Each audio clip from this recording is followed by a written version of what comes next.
Let's talk about science, baby. Let's talk about us and weed. All right, we are going to go through the data analysis for a tea break. Let's see what we get into, shall we?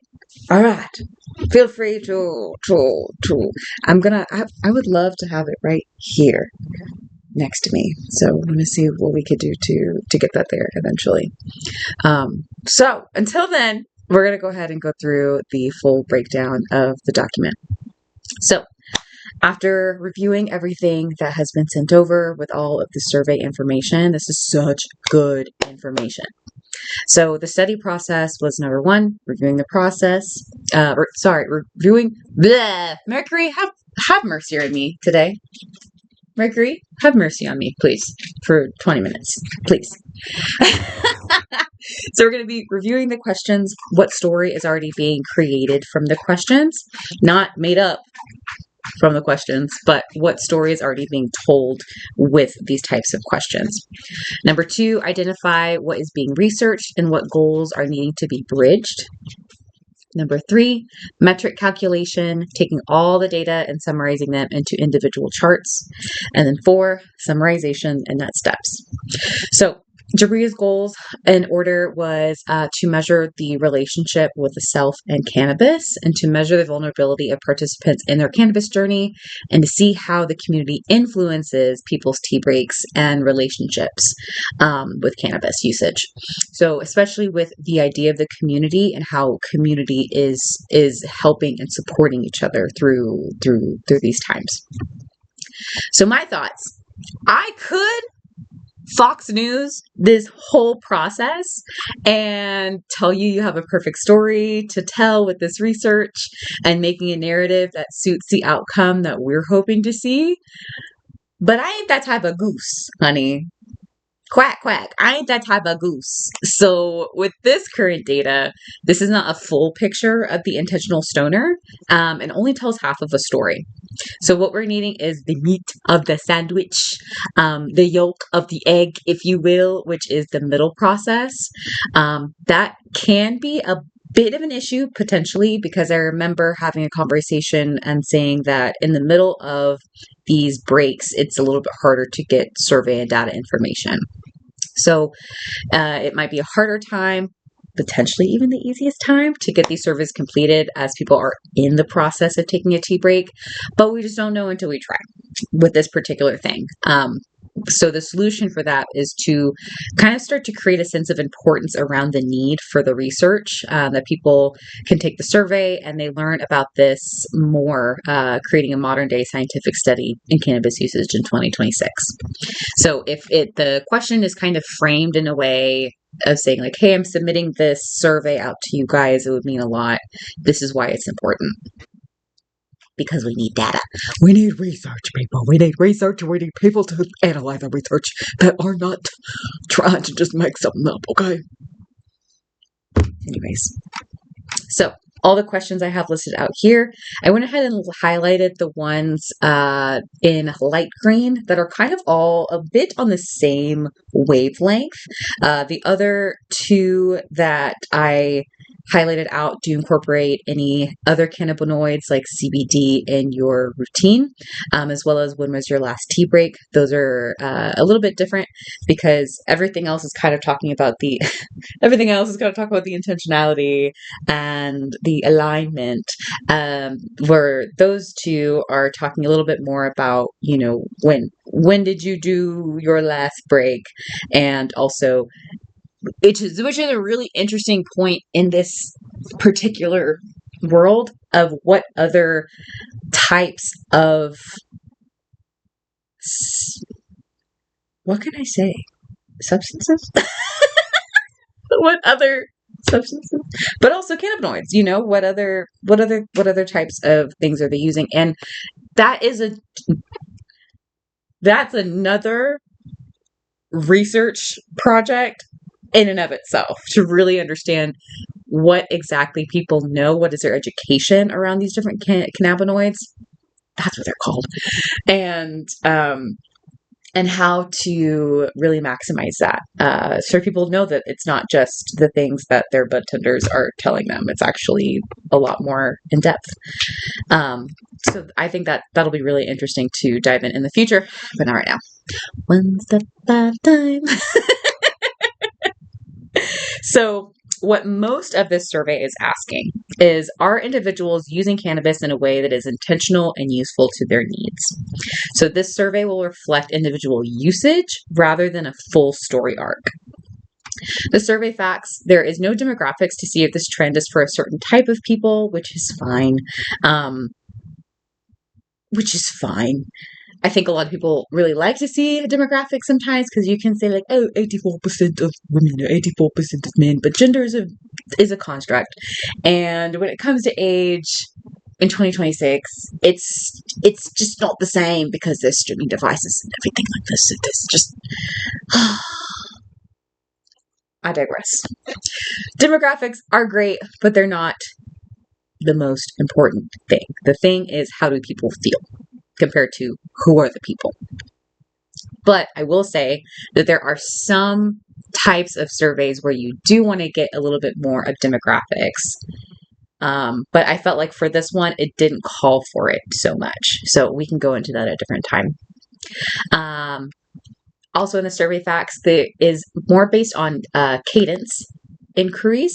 So cadence-based inquiries asking about their current relationship to cannabis, including their usage amounts, intentionality, and knowledge of alternative cannabinoids other than tea.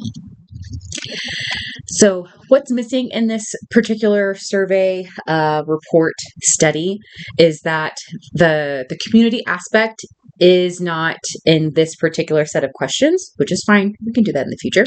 And we'll talk about that a little bit later.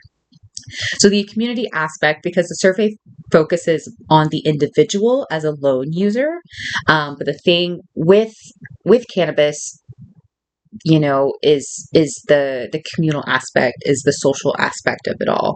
So I think that'll be a really interesting point to kind of bring in a little bit later. What's also missing is that scale of 1 to 5, which will make the data a bit more qualitative rather than quantitative, which we'll need to break down each question one by one. So my suggestion probably for the future surveys is either having a scale system where it's like 1 through 5, or being able to have less questions in the qualitative. Probably 5 to 7 is a good range. That way it's a little bit easier to tell the story of each user. Because what I noticed in this one is, because it was so many qualitative questions. However, the questions were good because it was from a drop down list instead of everyone doing their individual answers. That would have been a little bit harder to be able to compute. But because it was, I feel this way, or I feel this way, or I feel this way, that's a lot easier to compute and put into a chart. So that was really good on that scale. So I will say that if it is more qualitative, or it does have that scale, I would say bring it back to about 5 to 7 questions. That way we can kind of see a more concise story without not having enough questions where you don't have a full story. So great job on creating those questions.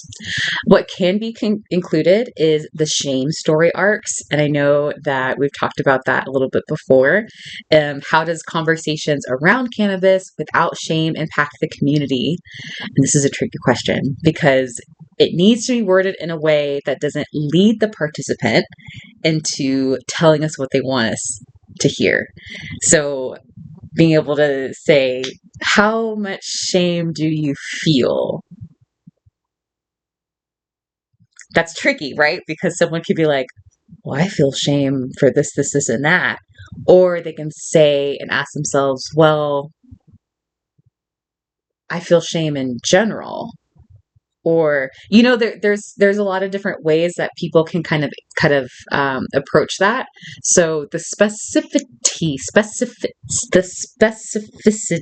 of that question, thank you, Mercury, is going to be really important. So I think that's one that we can really sit down and be like, okay, how do we word this in a way that doesn't lead?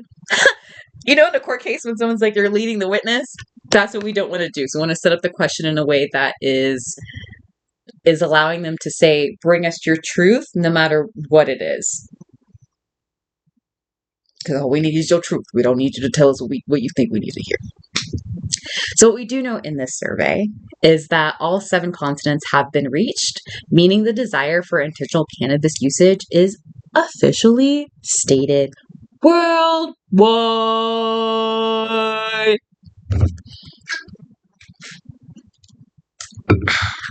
So that's really exciting.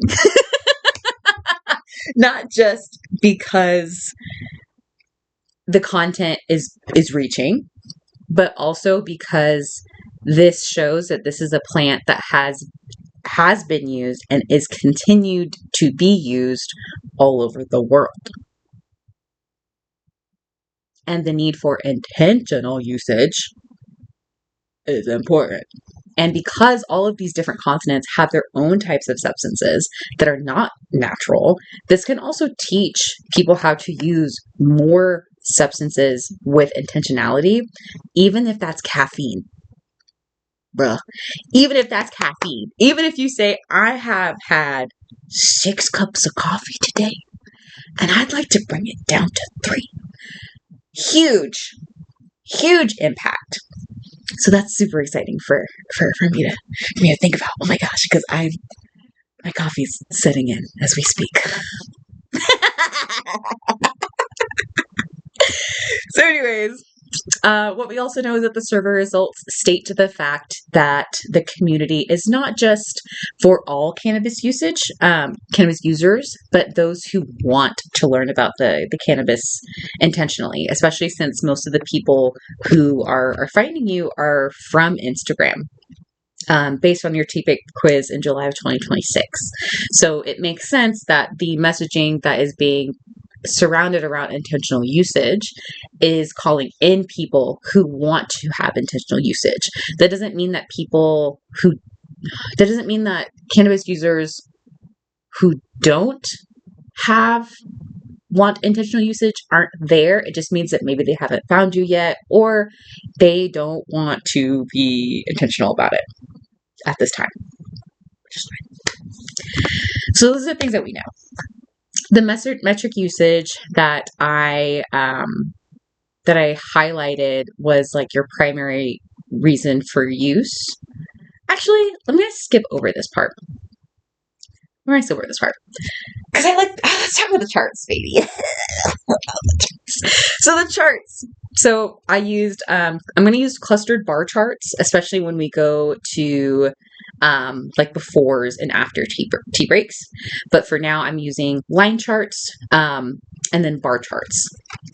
So if you go ahead and scroll down, you'll be able to see all of the responses to the questions, which I think are really, really fascinating. So in another video, I'll get into exactly what these are all saying and what we can kind of do next steps when it comes to painting a more full picture. But I want to have a couple of nights sleep on that, because with qualitative research especially, it's really, really easy for people to take facts and run with them really quickly. It's no different than hearing about someone down the street who decided to do something crazy, and then the neighbors hear about it, and then the neighbor tells the next neighbor, and then they don't have all the details and all the facts out, so then it just kind of gets all out of Florida. You gotta sit with it. You gotta ask further, deeper questions, and that's something that I want to be able to create a conversation around. Because that's also another thing, is that we don't just want one brain looking at this particular set of data. You always want to have a scientist, like a data scientist, and then the person who is in it to be able to create a more full picture. Because if I came to it, I could tell you the data analysis story of it, but I think that your perspective on it will also be able to inform some of the missing parts that I might have because I'm not in this field particularly. So, part 1, captured. What is the current population's relationship to cannabis? Now, because I said part 1, you already know that there's going to be a part 2. Part 2 that we're going to have. If we do so want to continue with this research, honestly, this is already great research to build upon already. It already tells us that people want intentional cannabis usage, period. There's over 1,000 responses, 7 different continents. People need this. If we want to continue to take this further, part 2 would be, what is the bridge for measuring intention to alignment and effects of the tea break? So we're measuring intention. You know this, what is community doing? What is intention look like for you? Are you writing? Are you journaling? Are you saying a ritual to your herbs before XYZ? So being able to see that, and also how it's all making sense to the individual, and what does that middle look like for them when they're in a tea break or when they're in their usage? What does that feel like to them, and what soothes human beings during those times? And then part 3 is the effects of a tea break and the community effects from tea breaks as results. But interestingly enough, so I actually feel like part 3 is handled because of the qualitative proof that we already have with people's reviews post tea break. So when someone says like, hey, I finished it, posted on Discord, and they say, oh my gosh, I finished my tea break and this is what I experienced from it. This is what I learned from it. Blah, blah, blah, blah, blah. So that is already kind of answering, what is post tea break. The thing I will probably say though for this is that because it's not a survey style, we don't know if the people who potentially didn't have any difference, we don't know. Usually people are going to be like, it was a fine experience. Either they're going to be like, I hated it, never going to do it again. Or they're going to say, loved it, 10 out of 10, going to do it again for the next time. Or catch you on the next 2, So that's one that we can sleep on as well. An interesting aspect of this one is also the part 4 potentially for the integration period, because as we know, there is, before you start something, there's when you're in the middle of something, when it's officially ended, and then there's integrating. So, the month after that experience, what are those holding? And to be honest, an ending and an integration period can pretty much be the same thing. So if you're kind of like, I'm not really sure if I want to send 4 different quizzes to people because people have time, we'll have things to do, what we can also do is just have it be sent out during the integration. So like, hey, you finished your tea break 2 weeks ago. This is really important data, really important research that we can start to cultivate for us in our community. Can you answer some questions? And honestly, I feel that integration periods are almost even more important than the official ending, because people are still learning and seeing what the actual effects are. It's no different than when you put a president in office. He's there for 4 years. Sorry, they're there for 4 years. And what happens in that is that you actually don't really see results of policies for 2 to 3 years. And that's light. Policy data takes time. So when someone comes into office and they're like, look how great I did, it's really the last person's thing that's catching up. So it's the same thing for an integration period. If you have an ending, that's great, but we want to be able to get people when they're a week out, 2 weeks out, 3 weeks out, 4 weeks out from the thing that they ended from, to really do a practical check-in, because humans aren't immediate. So 3 and 4 can be molded together. Some questions for part 2 that were kind of lingering around my head is, what do you do to add intention, which I kind of said already, and how many people in your life have a relationship with cannabis, by 1 to 5, 5 to 10, etc. How many people in your life seem to have a healthy relationship with cannabis? 1 to 5, 1 to 2, 2 to 7. You get it. So I hope that was helpful. I hope that was fun. I really enjoy doing this. And again, we'll kind of go through the questions a little bit deeper after a little bit of sleep and looking at it every day for me. And then we can kind of come back and see how things go. So thank you so much for this opportunity. And maybe this will go on YouTube. So if anyone else is interested in a data science just with swagger, let me know. All right. Love you big.